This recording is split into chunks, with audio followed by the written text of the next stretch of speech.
Matthieu chapitre 20 dans la Bible du Semeur. Voici en effet à quoi ressemble le royaume des cieux. Un propriétaire sort le matin de bonne heure afin d'embaucher des ouvriers pour travailler dans son vignoble.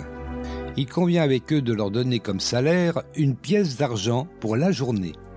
Puis il les envoie dans sa vigne. Vers 9 heures du matin, il sort de nouveau et en aperçoit d'autres qui se tiennent sur la place du marché sans rien faire. Il leur dit « Vous aussi, allez travailler dans ma vigne et je vous paierai correctement. » Ils y vont. Il sort encore vers midi, puis vers 3 heures de l'après-midi, et chaque fois, il agit de la même manière. Enfin, étant ressorti à 5 heures du soir, il en trouve encore d'autres sur la place. Il leur dit « Pourquoi restez-vous ainsi toute la journée à ne rien faire ? C'est que personne ne nous a embauchés ? Eh bien, vous aussi, allez dans ma vigne. » Le soir, le propriétaire du vignoble dit à son administrateur « Fais venir les ouvriers et donne-leur la paye.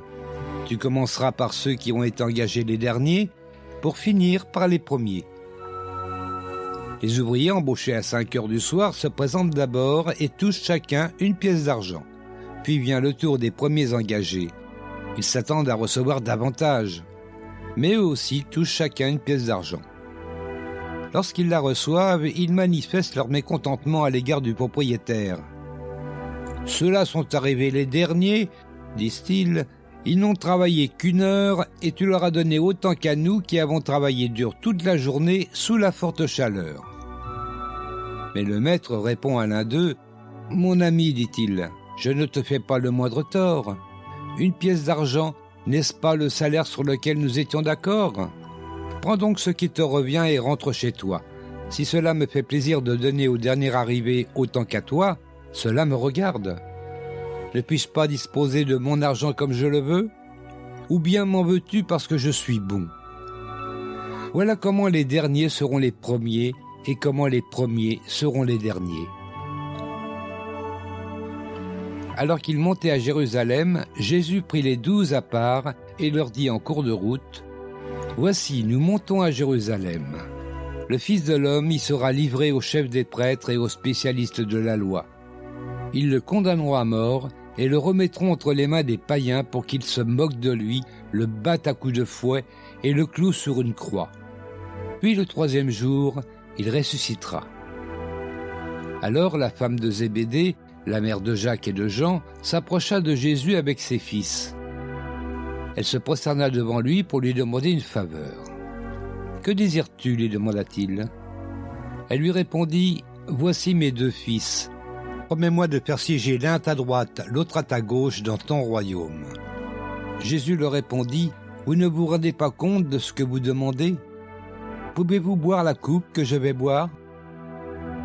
« Oui, lui répondirent-ils, nous le pouvons. » Alors Jésus reprit « Vous boirez en effet ma coupe, mais quant à siéger à ma droite ou à ma gauche, il ne m'appartient pas de vous l'accorder. Ces places reviendront à ceux pour qui mon Père les a préparés. » En entendant cela, les 10 autres s'indignèrent contre les 2 frères. Alors Jésus les appela tous auprès de lui et dit « Vous savez ce qui se passe dans les nations. Les chefs politiques dominent sur leur peuple et les grands personnages font peser sur eux leur autorité. Qu'il n'en soit pas ainsi parmi vous. Au contraire, si quelqu'un veut être grand parmi vous, qu'il soit votre serviteur. Si quelqu'un veut être le premier parmi vous, qu'il soit son esclave. Car le Fils de l'homme n'est pas venu pour se faire servir, mais pour servir lui-même et donner sa vie en rançon pour beaucoup. » Lorsqu'ils sortirent de Jéricho, une grande foule suivit Jésus. 2 aveugles étaient assis au bord du chemin quand ils entendirent que Jésus passait par là. Ils se mirent à crier « Seigneur, fils de David, aie pitié de nous !» La foule les rabroie pour les faire taire. Mais ils se mirent à crier de plus belle « Seigneur, fils de David, aie pitié de nous !» Jésus s'arrêta, les appela et leur demanda « Que voulez-vous que je fasse pour vous ?»